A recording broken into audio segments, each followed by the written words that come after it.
Hello दोस्तों, नमस्कार। मैं सुनील संकल्प स्टडी पॉइंट में आपका स्वागत है।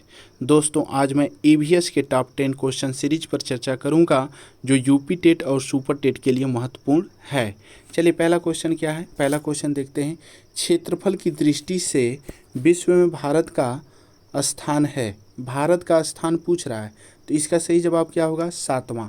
ठीक है। अगर मैं आपसे पूछ दूं कि पहले स्थान पे कौन है, तो पहले स्थान पे रूस है। कौन है? रूस है। दूसरे पे कौन है? अच्छा, क्रम में लिख दूं 7 नंबर तक, इसका क्रम बैठाने के लिए भी पूछता है। तो पहले पे रूस हो गया, फिर उसके बाद कौन है? कनाडा है। कनाडा है। संयुक्त राज्य अमेरिका है। अमेरिका हो गया। फिर उसके बाद कौन है? चीन है। चीन। फिर उसके बाद ब्राज़ील 5वें नंबर पे है। और 6वें नंबर पे ऑस्ट्रेलिया है। ऑस्ट्रेलिया हो गया। और 7वें नंबर पे भारत है। 7वें नंबर पे भारत है। ये क्रम देख लीजिएगा, एक बार मैं फिर से बोल रहा हूँ। रूस, कनाडा, संयुक्त राज्य अमेरिका, चीन, ब्राज़ील के बाद ऑस्ट्रेलिया के बाद 7वें नंबर पर भारत है। अच्छा, भारत का यदि मैं क्षेत्रफल पूछूं तो ये 7वां नंबर हो जाएगा। भारत का यदि मैं क्षेत्रफल पूछूं तो इसका कितना क्षेत्रफल है? 32,87,263 वर्ग किलोमीटर है। और यह पूरे विश्व का जो परसेंटेज है ना, 2.4% है। पूरे विश्व का परसेंटेज पूछेगा तो 2.4, भारत का क्षेत्रफल पूछेगा तो 32,87,263 वर्ग किलोमीटर है। ठीक है। अगर भारत की जनसंख्या में पूछूं तो यह क्या है? विश्व में दूसरे स्थान पे है, जो 17.5% है। पहले स्थान पे कौन है? चीन है, जो 18.5% है। ठीक है, तो इसको ध्यान रखिएगा। चलिए, नेक्स्ट क्वेश्चन पे चलते हैं। नेक्स्ट क्वेश्चन क्या दिया हुआ है कि भारत में आने वाले सबसे पहले यूरोपीय कंपनी कौन थी? अच्छा, यूरोपीय कंपनी तो थी, जो सबसे पहले आएगा वही सबसे पहले यूरोपीय कंपनी स्टार्ट करेगा। तो सबसे पहले आने वाले जो थे वह पुर्तगाली थे। और पुर्तगाल की तरफ से भारत जो आए थे ना, वह समुद्री रास्ते से जो थे, वास्को डिगामा आए थे। कौन आए थे? वास्को डिगामा आए थे। ठीक है। कौन आए थे? Vasco da Gama. और ये कब आए थे? 1498 ईस्वी में पहली बार आए थे। ठीक है। वास्को डिगामा भारत 3 बार आए थे। एक 1498 में, दूसरी बार आए थे 1502 में, और तीसरी बार 1524 में। एक बात ध्यान रखिएगा, वास्को डिगामा का जो मकबरा बना हुआ है ना, वह केरल में है। ठीक है। वास्को डिगामा समुद्री मार्ग से एक जहाज़ थी, राबो गैबियन करके, उसी जहाज़ से भारत आए थे।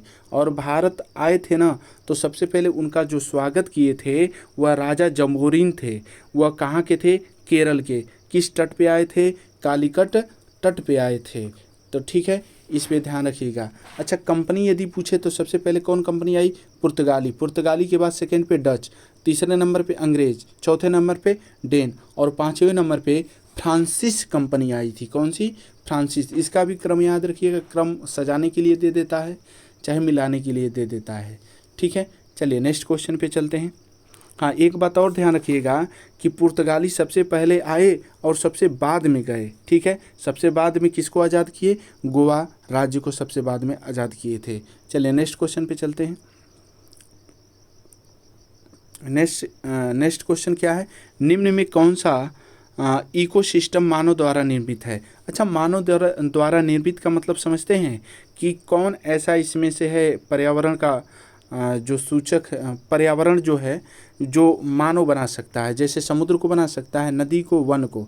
इन तीनों को यह मानव नहीं बना सकता है। ये तीनों जो है ना, प्रकृति द्वारा बनाई जाती है।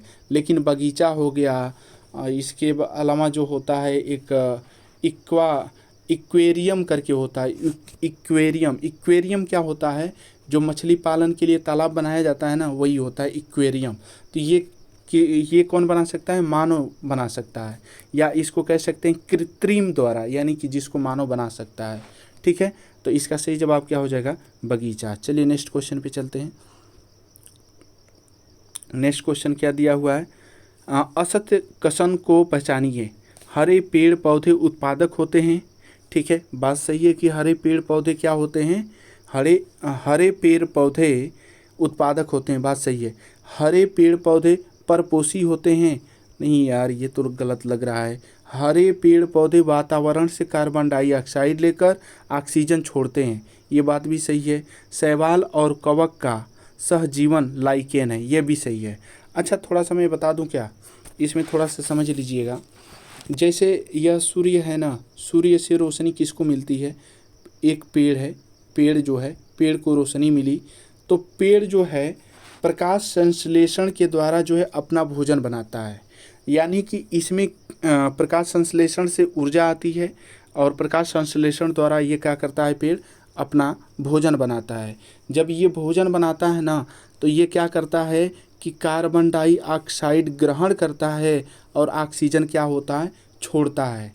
ठीक है, और यह भोजन जो है अपने आप बनाता है, इसमें किसी दूसरे की आवश्यकता नहीं होती है, किसी दूसरे का हेल्प ये नहीं लेता है। तो इसलिए इसको क्या कहते हैं, स्वपोषी कहते हैं, स्वपोषी कहते हैं। परपोषी किसे कहते हैं?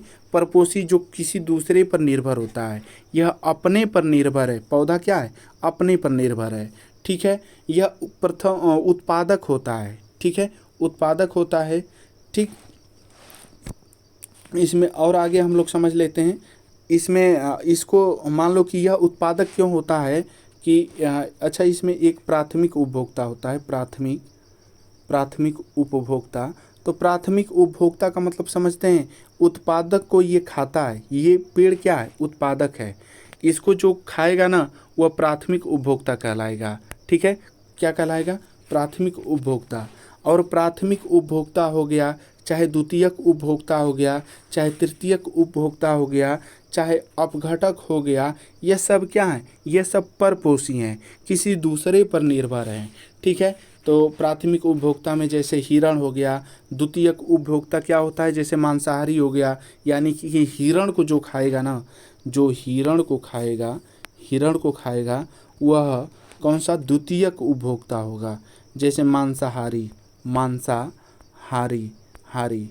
और इसके बाद एक होता है तृतीयक उपभोक्ता, जिसे हम लोग क्या कहते हैं, सर्वाहारी।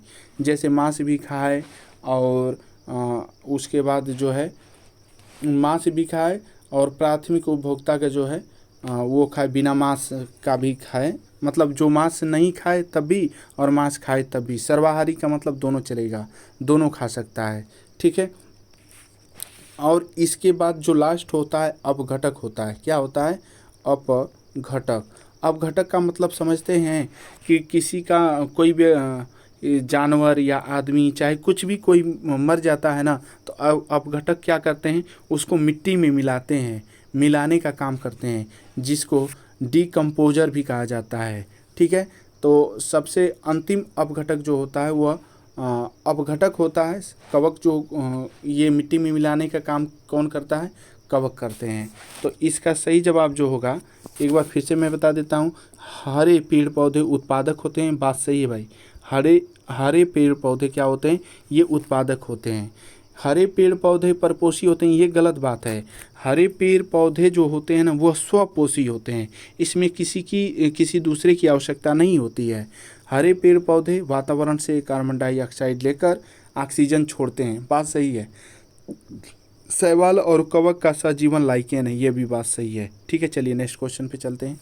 नेक्स्ट क्वेश्चन क्या है, नेक्स्ट क्वेश्चन है, पृथ्वी के वायुमंडल में नाइट्रोजन कितना प्रतिशत है? तो इसका सही जवाब है 78.8%। अच्छा, 20.91% या ये कहीं कहीं 21% देता है। तो यह क्या है, यह ऑक्सीजन है। यह क्या है, यह ऑक्सीजन है, किसमें, वायुमंडल में। और 9.93% क्या है, यह आर्गन है। ठीक है, क्या है, आर्गन है। और ये कार्बन डाइऑक्साइड वाला ध्यान रखिएगा, 0.03% कहीं देता है, या एग्ज़ाम में 0.036% देगा। तो ये क्या है, ये कार्बन डाइऑक्साइड है। ठीक है, तो इसको ध्यान रखिएगा। चलिए नेक्स्ट क्वेश्चन पे चलते हैं। नेक्स्ट क्वेश्चन क्या दिया हुआ है, निम्न में कौन सी पुस्तक विष्णु शर्मा जी की है? तो विष्णु शर्मा की ये पुस्तक पूछ रहे हैं ना, तो विष्णु शर्मा की कौन सी पुस्तक है, पंचतंत्र। कौन सी पुस्तक है, पंचतंत्र। ठीक है, तो एक बात और इसमें ध्यान रखिएगा, पंचतंत्र, महाभारत किसने लिखी है, वेद व्यास जी ने। क्यों, किसने लिखी, वेद व्यास। और हर्षचरित किसने लिखी? बाणभट्ट ने, हर्षचरित बाणभट्ट। और रामायण किसने लिखी? वाल्मीकि ने। अच्छा, मैं एक आध दो क्वेश्चन और पूछ रहा हूँ, बताइएगा। रामचरितमानस किसने लिखी? तुलसीदास ने। और उत्तर रामचरित किसने लिखी? भवभूति ने। झांसी की रानी किसने लिखी? बृंदालाल शर्मा ने। झांसी की रानी बृंदालाल शर्मा ने। मेघदूत, रघुवंशम, ये किसने लिखी है? कालिदास ने। ठीक है, चलिए नेक्स्ट क्वेश्चन पे चलते हैं। नेक्स्ट क्वेश्चन, ये विज्ञान का क्वेश्चन है। न्यूटन का कौन सा नियम जड़त्व का नियम है? जड़त्व का नियम। अच्छा, जड़त्व का नियम जानते हैं? नियम का ये जो होता है न्यूटन का प्रथम नियम है। कौन सा नियम? न्यूटन का प्रथम नियम। इसमें क्या होता है कि यदि कोई वस्तु चलती है ना, तो वह चलती रहेगी जब तक उस पर कोई बल न लगाया जाए। यानी कहने का मतलब ये है ना कि इसमें एक एग्जांपल मैं देता हूँ, समझिएगा। कि एक ट्रेन है, ट्रेन जो है, ट्रेन चल रही है और उसमें अचानक से ब्रेक मार देगा ना कोई ड्राइवर, तो वह व्यक्ति क्या हो जाएगा? किधर झुकेगा? आगे कि पीछे? वह आगे की तरफ झुकेगा। ठीक है, ब्रेक मारने पर वह आगे की तरफ झुकेगा। ठीक है, तो प्रथम नियम क्या कहता है? रुकी गाड़ी चलने पर व्यक्ति पीछे झुकता है। मतलब अचानक जो है रुकी जो गाड़ी रुक रही है वो चलेगी तो व्यक्ति किधर झुकेगा? पीछे। इसमें कौन सा नियम लागू होता है? न्यूटन का प्रथम नियम। अच्छा, द्वितीय नियम क्या होता है? रेखीय संवेग संरक्षण का नियम जो होता है वह द्वितीय नियम होता है।